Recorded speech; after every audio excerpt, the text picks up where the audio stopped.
Ever wonder if your last name tells a story from 1,000 years ago? What if it connects you to ancient warriors, skilled craftsmen, or the rolling green hills of Ireland, Scotland, or Wales? If you have a name like O'Brien, MacDonald, or Evans, you might be carrying a piece of Celtic history with you every single day. Today, we're diving deep into the fascinating world of Celtic surnames, unlocking the secrets behind these legendary names. From the clans of the Scottish Highlands to the families of the Emerald Isle, we're going on a journey back in time. So, grab a cup of tea, get comfortable, and let's explore the powerful legacy hidden in your family name. So, what exactly makes a surname Celtic? The Celtic peoples were a diverse group of tribes who spread across Europe, but today we mainly associate them with Ireland, Scotland, Wales, Cornwall, Brittany, and the Isle of Man. Their naming traditions are unique and incredibly rich. A huge number of Celtic surnames are patronymic, which is a fancy way of saying they're based on the father's name. Think of it as son of or daughter of. Let's start with Ireland, the land of saints and scholars. The Irish are famous for their O and Mac prefixes. Mac, or sometimes just MC, simply means son of. So, if your name is McCarthy, it means you're a descendant of a son of Carthog, a name that meant loving. O is a little different.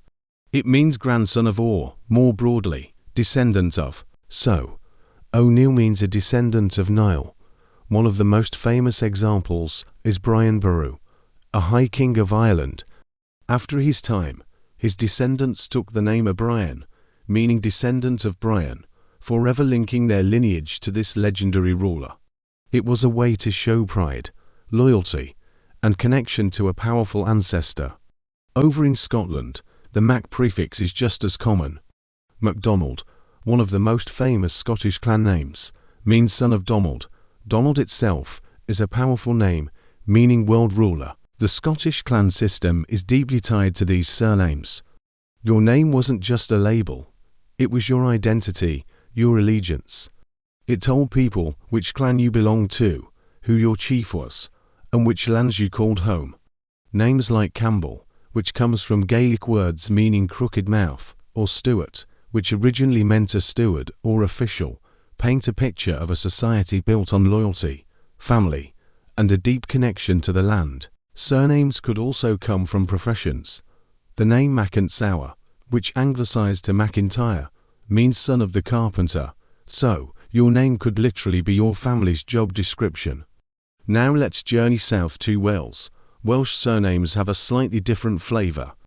While they are also heavily patronymic, they evolved in a unique way.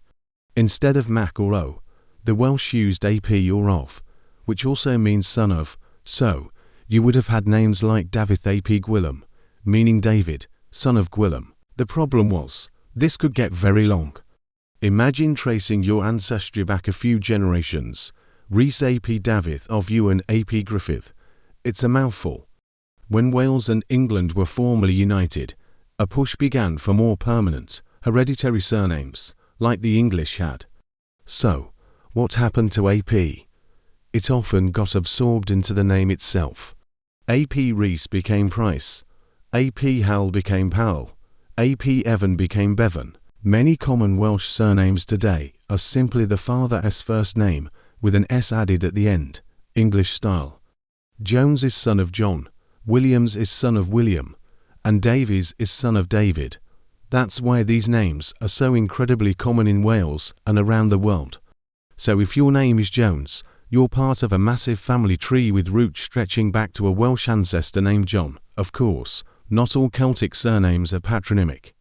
Many come from nicknames describing a person's appearance or personality. In Ireland, you might find the name Duff, from the Gaelic word Duff, meaning black or dark-haired. In Scotland, Campbell, as we mentioned, likely started as a nickname for an ancestor with a crooked smile. The name Kennedy is a great example. It comes from the Gaelic Sinidai, which means helmeted head, or, less flatteringly, ugly head. It probably referred to a distinctive-looking ancestor. These names give us a personal, often humorous, glimpse into the past, reminding us that people centuries ago were just as quick to give each other nicknames as we are today. Place names, or locative names, are another huge source of surnames, though they're a bit less common in the Celtic world than in England. However, you do find them. The surname Walsh, very common in Ireland, simply means the Welshman. It was given to Welsh soldiers and settlers who came to Ireland in the 12th century. It literally describes where they came from. Similarly, in Scotland, you might find surnames tied to specific locations, although clan-based names are far more dominant. The history of these names isn't always a happy one. During periods of English rule in Ireland, there were active efforts to suppress Gaelic culture. Laws were passed, but forced many Irish families to anglicise their names. The O and Mac prefixes were dropped because they sounded too Irish. O'Connor became Connor, McMurrow became Murphy. It was a form of cultural assimilation. Fortunately, in the late 19th and early 20th centuries, during a period of Gaelic revival and a growing sense of national pride, many families proudly restored their ancestral prefixes. It was a powerful statement of identity and the reclamation of their heritage. This ebb and flow of name changes is a story in itself, reflecting the broader political and cultural struggles of the time. So, how can you trace your own Celtic surname? The journey starts with a little bit of detective work. Genealogy websites have made it easier than ever to build your family tree and see where your name comes from.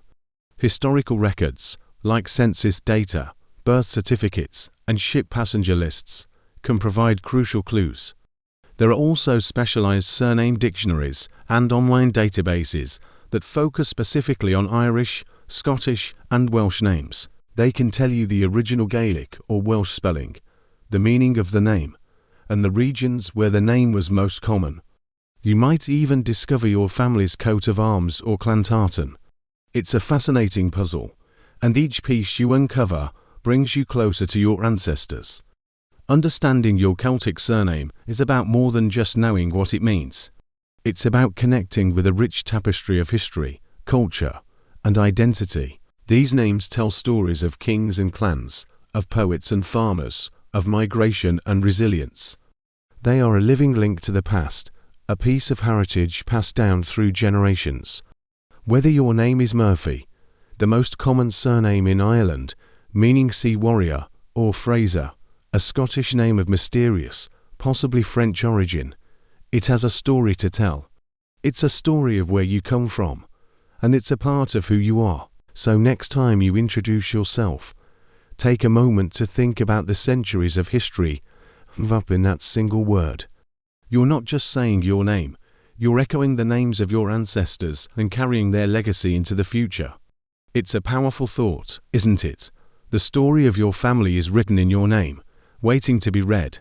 Thank you so much for joining me on this journey through the history of Celtic surnames.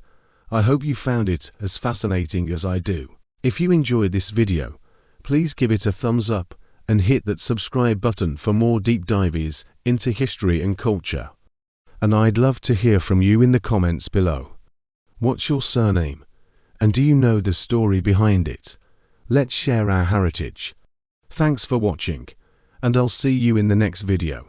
To understand Celtic surnames fully, we must step further back in time, before fixed surnames. There were oral genealogies. In early Irish society, professional poets called freely preserved lineage. They memorized generations of ancestry. A king's legitimacy depended on remembered bloodlines. Genealogy was power. To forget an ancestor was to weaken authority. This deep respect for lineage shaped naming traditions. When surnames became hereditary, around the 10th century, Ireland led Europe in this practice. While much of Europe still used changing patronymics, Irish families stabilized their clan names. This early adoption explains why Irish surnames are among the oldest recorded in Europe. Scottish Highlands followed similar Gaelic customs. Clan histories were recited, not written. Stories of descent from legendary figures reinforced unity. Some clans claimed descent from mythic heroes. The MacGregors traced ancestry to ancient kings of Dalriada, whether fully historical or partly symbolic. These claims strengthened identity in Wales bards, preserved cultural memory, poetry recorded ancestry, land rights honour. When English rule expanded into Wales, administrative systems encouraged fixed surnames. Gradually AP-based names fused into permanent forms. Cultural adaptation ensured survival. Yet not all names remained unchanged. Colonial pressures altered spelling. Immigration officials simplified unfamiliar sounds. Economic hardship encouraged assimilation. Some families shortened names to avoid discrimination. Y became OMAC, became MC. Sometimes prefixes disappeared entirely. Yet, even in altered form, the structure remains visible. The pattern still reveals origin. Celtic surnames often emphasize relationship. Son of, descendant of, people of. Identity was collective rather than individual. Belonging mattered more than personal distinction. This contrasts with many English occupational surnames. Smith, Baker, Taylor. Celtic names rarely focused on profession. They emphasized lineage, territory, kinship. This reflects deeper cultural values. In Gaelic law known as Brahon law, land was held by extended family groups. The clan rather than the individual was central. Your name declared your place within that web. When Christianity spread through Celtic lands, monastic centers preserved literacy. Monks recorded genealogies in manuscripts, like the Annals of Ulster. These records allow modern descendants to trace ancient roots. Yet oral memory remained just as important. Stories were passed by firelight. Names carried those stories forward. During waves of migration in the 19th century, famine and economic collapse forced millions to leave Ireland. Scottish and Welsh communities also dispersed. Ships carried surnames across oceans. At Ellis Island and other ports, clerks attempted to capture unfamiliar sounds. Sometimes myths arose about deliberate name changes. In reality, many transformations happened gradually. Over years, families adjusted spelling for clarity. Even distant branches of a family can often reconnect through shared surname origins. Modern DNA testing now complements traditional genealogy. Genetic markers confirm patterns of Celtic migration, but long before science, names already carried clues. The prefix fits in. Ireland marks Norman influence. The element Gil or Kil may refer to devotion to a saint. Kilpatrick suggests Church of Patrick Gilmore, suggests servant of Mary. Religious devotion shaped identity alongside clan loyalty. In Scotland, place-based surnames, like Murray, connect families to specific regions. In Wales, names such as Llewellyn recall princely heritage even when political structures changed. The surname preserved cultural memory. It is a small archive carried in daily life. Each time it is spoken, history echoes. Quietly, your surname may have crossed seas. It may have survived suppression of language. It may have endured famine, war, industrialization. And yet it remains a bridge between ancient Celtic worlds and modern identity, a thread linking you to forests, to stone circles, to medieval castles. The meaning behind a Celtic surname is not frozen in the past. It evolves, it adapts. Yet it never fully forgets its origin. To uncover that origin is to step into a long human story. A story written not only in books, but in bloodlines. And that story continues in you.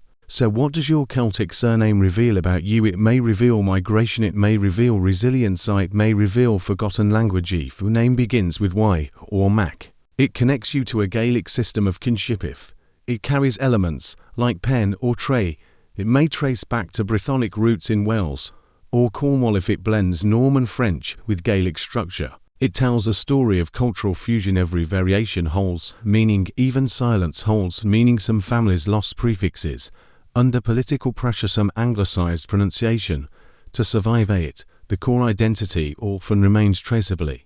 Surname is like an archaeological layer beneath. Modern spelling lies older sound, beneath older sound lies ancient language, beneath language lies landscape. A Celtic culture saw no separation between people and Placer Mountains were ancestors, rivers were guardians, forests were memory. One surname references a hill, a stream, a church. It encodes geography, it encodes belonging. In a modern world of rapid movement, such belonging can feel distant, yet your name quietly anchors you. It reminds you that someone long ago stood on a specific piece of earth and was known. There are generations repeated that recognition, invasion through reformations, through empire, even in diaspora communities rebuilt identity through shared surname. Irish neighborhoods in New York, Scottish societies in Nova Scotia, Welsh chapels in Patagonia. Names became signals of shared origin fostered solidarity preserve solely preserved memory today. Genealogy websites and archives allow deeper research, but curiosity remains the first step. Ask,